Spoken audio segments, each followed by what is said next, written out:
আসসালামু আলাইকুম ভিউয়ার্স, চলে আসলাম নতুন আরেকটি ভিডিওতে। আজকে তোমাদেরকে আমি দেখাবো যে আমার ছাদ বাগানের কি অবস্থা। চলো দেখা যাক। এই যে দেখো আমার ছাদ বাগানের কি বাজে অবস্থা হয়ে আছে।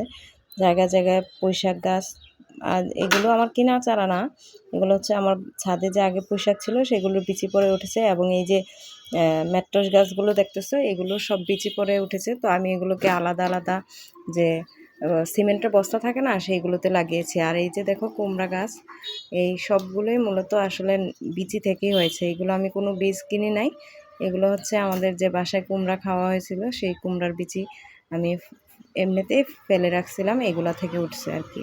তারপরে এগুলোকে আলাদা আলাদা বস্তায় লাগিয়েছি। তো খুবই বাজে অবস্থা হয়ে আছে আর কি ছাদটা। তো এই যে দেখো খুবই বাজে অবস্থা। আমি এগুলো পরিচর্যা করতে পারতেছি না, কারণ আমার হাসিন হিমাকে নিয়ে একটু বেশি দৌড়াদৌড়ি করা লাগতেছে ওদের স্কুলে মাদ্রাসায়। তো সেই কারণে আর কি।